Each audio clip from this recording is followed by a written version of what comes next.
Okay, you can start. Okay. Hello, Mr. Kaushik. How are you? I'm good. How are you? Very good, thank you. So today we're going to be interviewing you. So tell us your name and your institutions and just you as a person in general. Okay, so my name is Abhinav Kaushik, and I work in Department of Environmental Health at School of Public Health at Harvard University. I am a research scientist, and I do computational data analysis of biological data sets. And I work from California as well as from the Boston. That's cool. Do you like working in California or Boston more? California. Okay. So tell us about your childhood before 11th grade. So after 11th, I was like from the very beginning I was really very fond of biological things. Like biology always fascinated me. Um, but at that time, the computer was not really accessible to everyone, especially in India. Um, so by the time I started doing my graduation from zoology, I got introduced to a lot of biological processes and mechanisms that really fascinated me, like how the human being is born, especially the physiology, the structure of the ear, and all these details that always fascinated me, like how in general biology control everything, like how molecular processes and how the genetics in general controls human beings and our surroundings at the same time, like all the microbes and to the humans, they all share a lot of common things. And but till then, like even during my bachelor's, I was not really great in statistics or computer science or maths in general. But when I started doing my master's from bioinformatics, uh, it's only in the year 2007 I got first introduced to computers in the programming language. And the moment I understood what exactly the computers can do and how powerful they are, started learning C, C++, C Sharp, Perl, programming languages, and and since then I'm doing the same thing, uh, understanding the biology using computers. I totally agree about how biology powers society and how computers power like our world today now and how they interlink. Yeah. But Yeah. did you ever have any inclination towards humanities or business? No, business is something that is out of my league. I'm not really a money guy.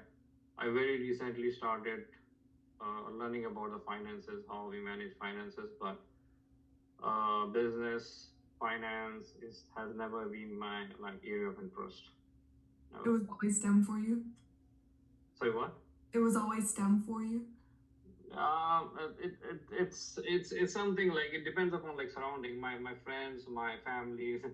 Nobody ever taught me or encouraged me. So yeah, it's just a part of society. But what were some notable moments in your college career as a student?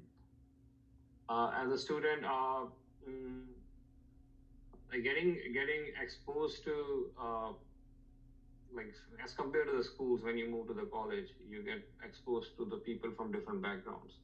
Like while I was in my school, um, I had friends who had like similar uh, socioeconomic status, but when we moved to the college, I got exposed to different people from different regions of India, and there was a lot of diversity that for the first time I ever experienced around me.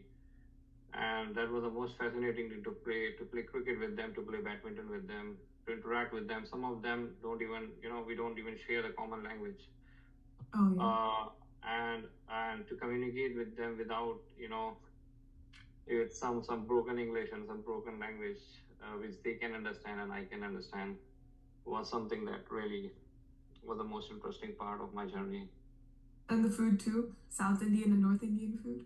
Yeah, that the food since I did my whole education in Delhi, so Delhi has like food from all part of India, so it's like a hub. So food has always been like mm, has been like the basic. You know, we go out with friends. We always try new things, whether it's a South Indian or Thai food or it's a cosmopolitan environment in Delhi. So you get food from all over the world, and food has been like always been the essential part of our life. It's we never stuck to one particular type of food. It's always diverse. Yeah, this is making me a little hungry. But I understand that you both worked at Stanford and Harvard. So going from Stanford to Harvard, was there a feeling of attachment to your old institution or project that you had to work through? Yes. So in Stanford, we were working on diseases, especially with respect to allergies. So allergies, more specifically peanut allergies. So that was my area of work in Stanford.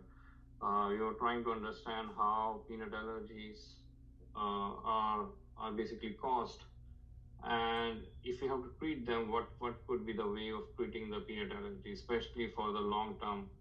Like immediate treatment, we have antihistamines, so we can always treat the allergic response immediately. But if you really have to cure the disease itself, it's especially the allergies, food allergies, we still don't have any medicine or something. So we were trying to build up a medicine, and we in fact developed oral immunotherapy also in Stanford, uh, where we gradually give the same food.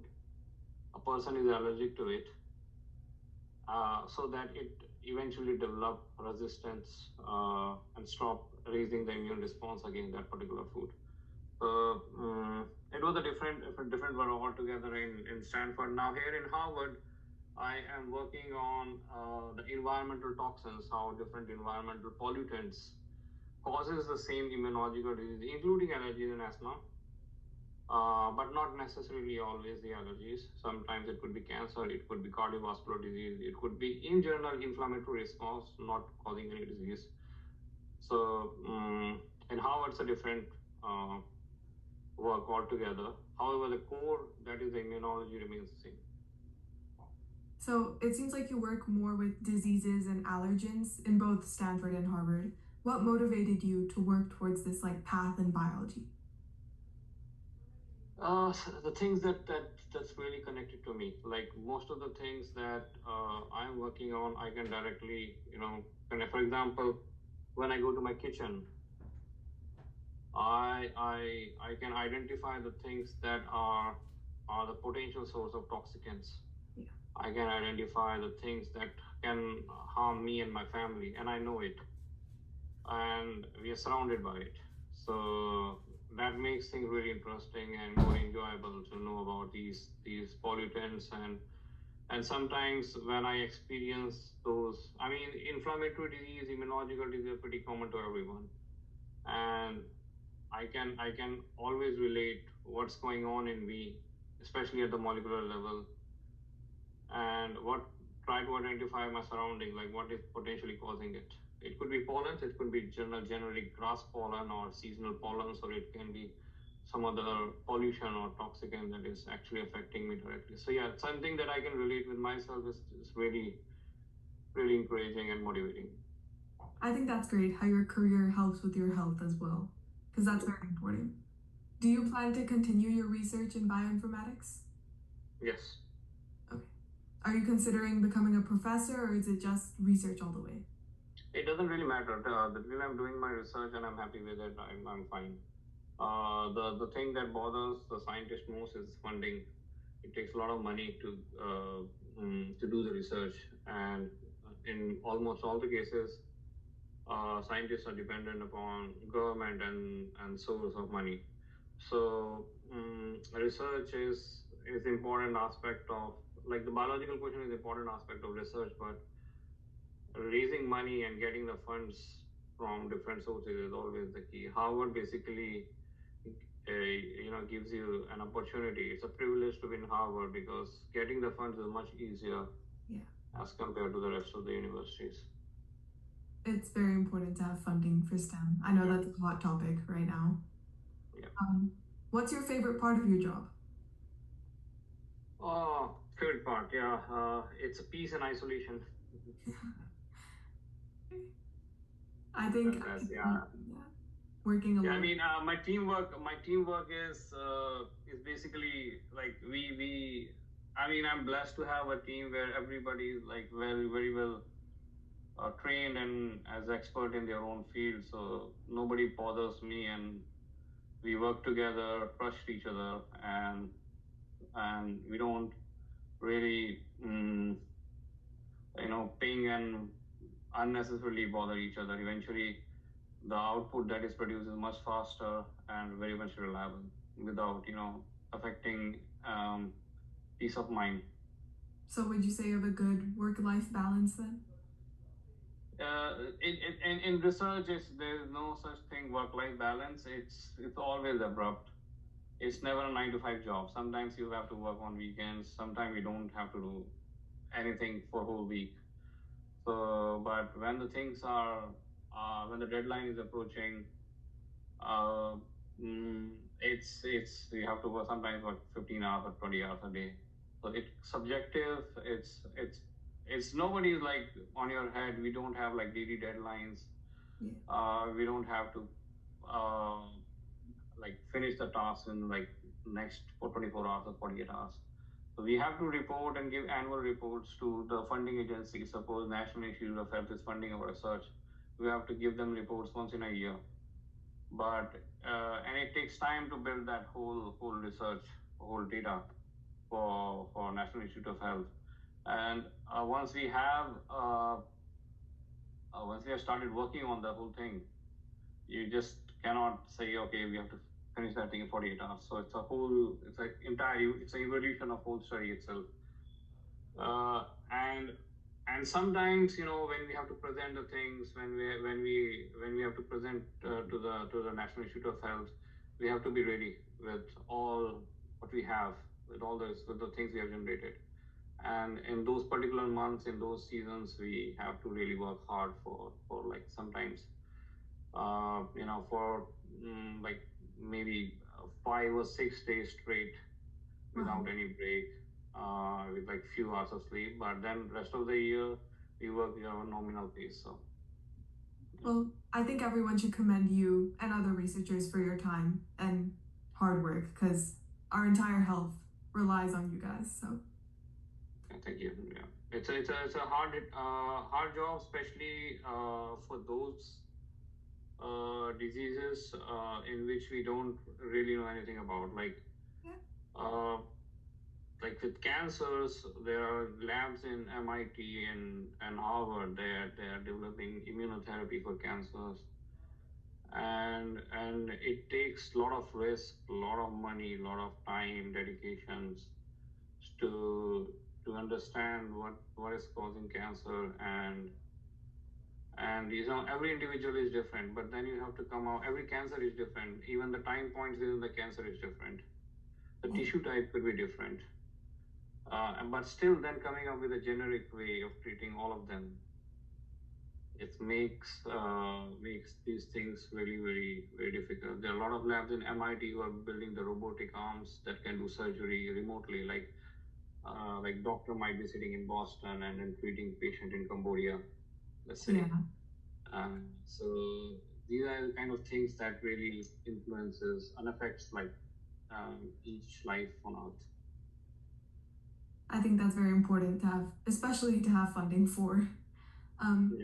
This is a little pivot from the heaviness of the topic. It's more of a trivial question because I love categorizing things. Do you enjoy the coding or informatics part of your job more, or the biology and genes part of your job more? If I get good findings in biology, yes. But if there is no finding, then it's the coding part. Like I was inclined towards building softwares, and I was inclined towards, in the beginning of kind of developing solutions for solving the biological data. I was in the beginning of my PhD. I was I was really I wanted to develop methods for data visualization.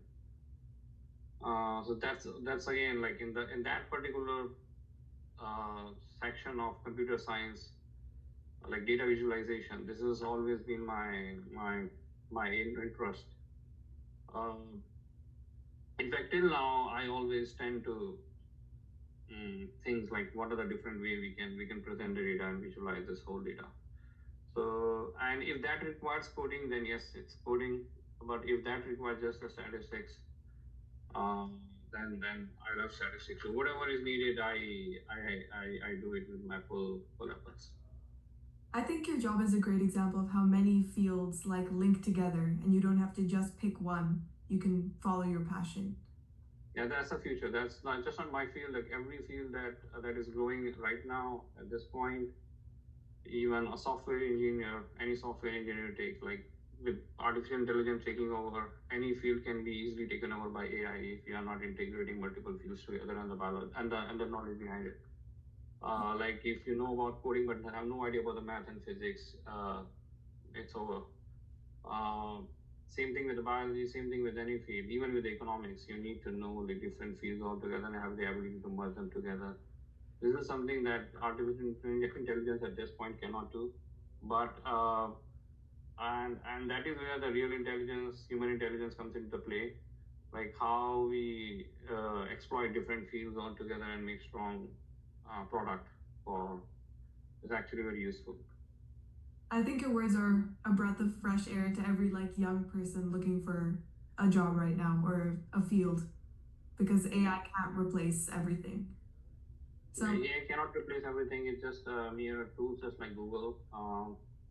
AI assists you in certain things, but if you keep on doing something that is repetitive in nature, AI will take a job. Like those, like for example, we talk about digital marketing, AI will take it. If you are a receptionist, AI can take it. AI can take small vendors.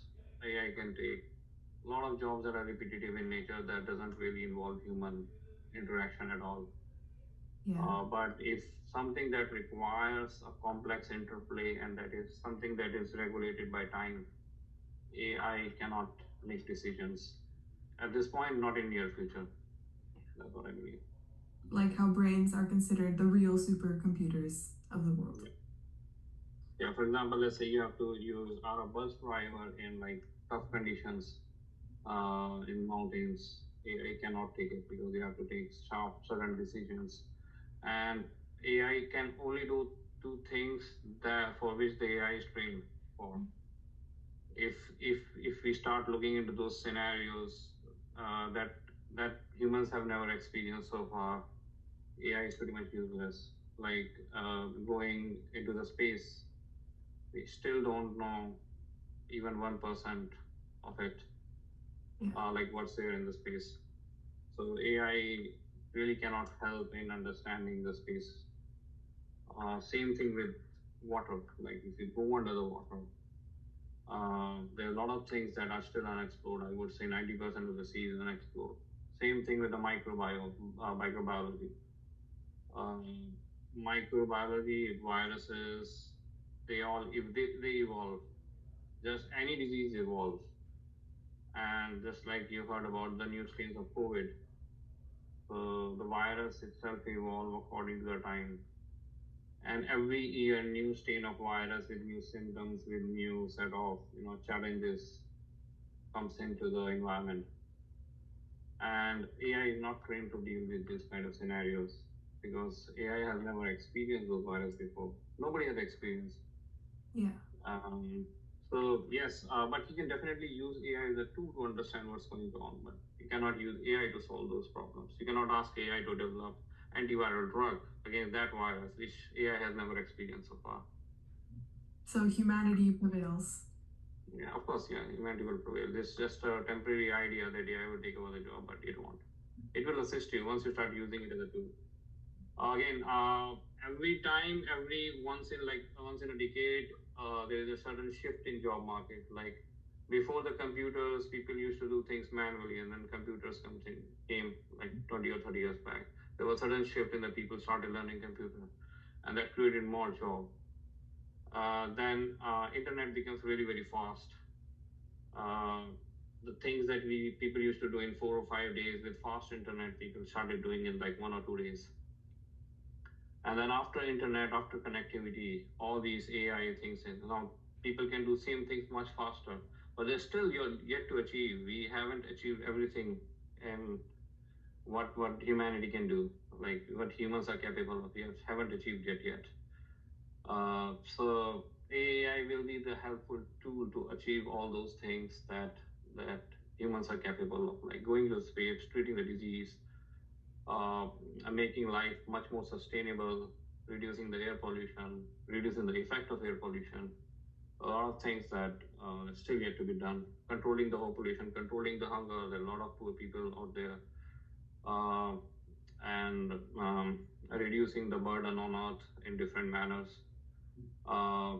There's a lot of things to be done, and some things are very, very useful from the economic point of view. Some things are useful from social point of view, and both are things. I mean, with time, things are becoming much more complicated and much more chaotic. So AI would be a great tool to, it depends upon how smart you use it. So, touching on the topic of capability and achievement, are you familiar with Maslow's hierarchy? Sorry, what hierarchy?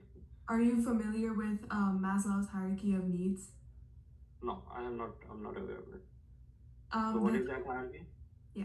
So I'm gonna skip over the bottom ones because it's like safety, having food, having friends. But the top of the pyramid is self-realization or self-actualization, which is when you feel like you're in a state of flow, like you've achieved what you truly wanted to achieve, and now you're just exploring your life's path. So, for you, what STEM-related achievement would give you that feeling of self-realization? I don't think so. I have achieved it yet. It's still like work in progress. My work is basically till now has been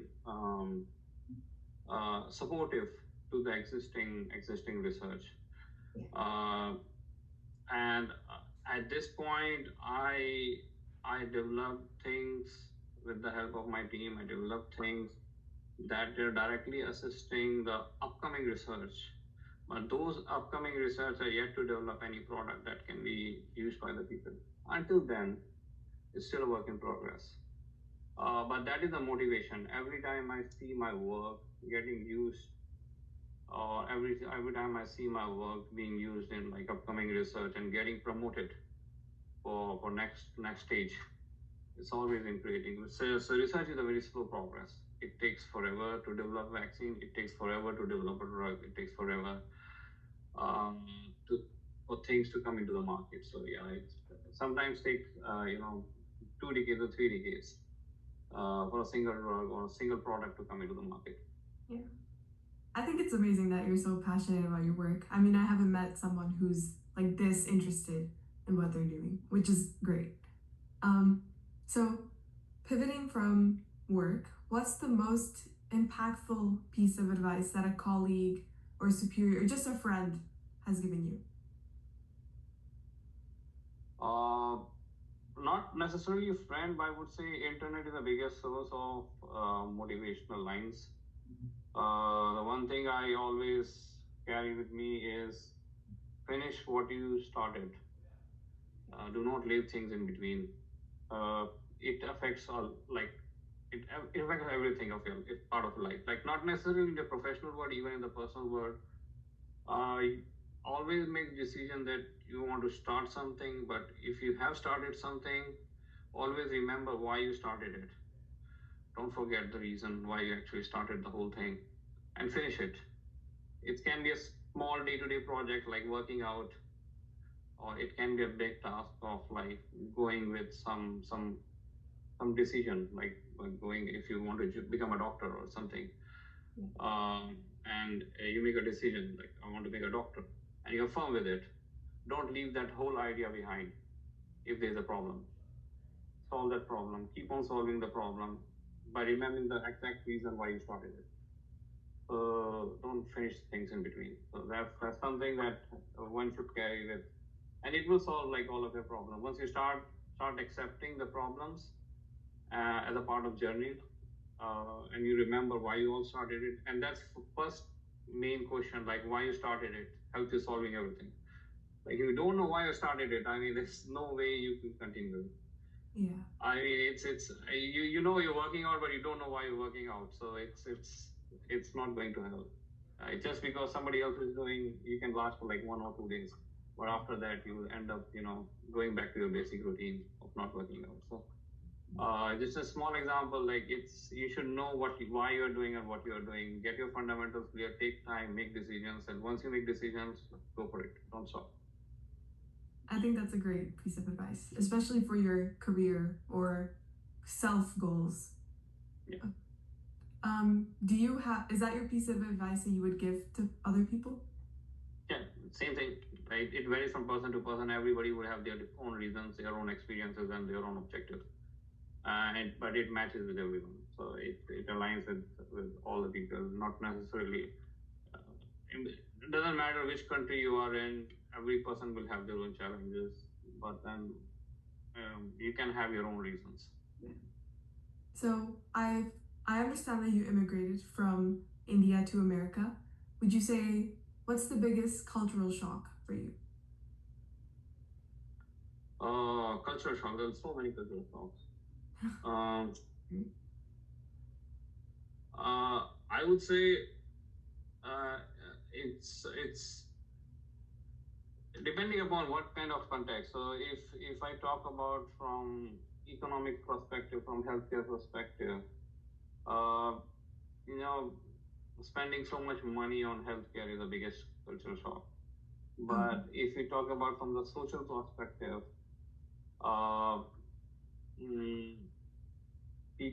people respecting each other's, people interacting with each other for no reason, especially in office. It was the biggest cultural shock without any idea of gaining something. So just to have a chat or something, that is something that, because back in India there has to be reason. Yeah. There has to be a common ground before we can interact. So that is something that I love here. Talking to different people for no reason. I definitely agree. I mean, I experienced that too, like reverse cultural shock when I landed in India this year for a trip.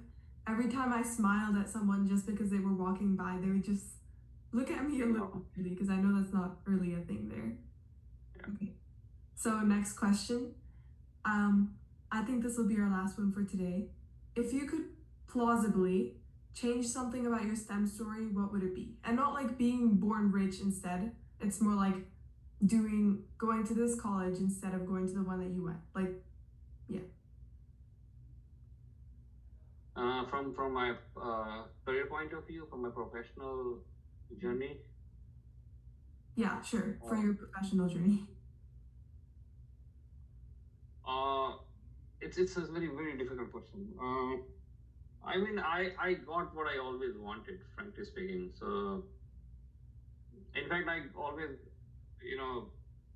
I got what I always anticipated or wanted from my life. So, I have no idea of like, I have my peace of mind. But basically, if I have to go back and fix something, I would have definitely worked more towards my leadership skills. I would have fixed that thing. It's very hard to realize that being a leader is more important than being a good scientist. It solves a lot more problem. Like as an individual, my capability to solve a problem is very limited to one particular domain. But as a leader, I can solve a lot of problems at the same time. And it's a different job altogether. Being a leader is way more challenging than being a scientist. So yeah, you need to know everything, but but I always focus on one particular domain, like from the very beginning. Oh, I need to be an expert in this thing. And jack of all trade have always been portrayed in a negative terms, but being a jack of all trade is way more difficult than master of something. Yeah. And it's important too. So yeah, that's something I would have done, but it's something still don't have any complaint that whatever I did in the past. So it's something that like you're still working towards even as you age, leadership. Yeah. So final thoughts, final advice. I mean, it's your journey. Play with it. Right? There's no advice. So there cannot be any advice at this point. Like nobody gave me advice. I did not follow any advice. Yeah. Thank you so much for being here today, and I hope you enjoyed being on this podcast. Yeah. Thank you. Thank you,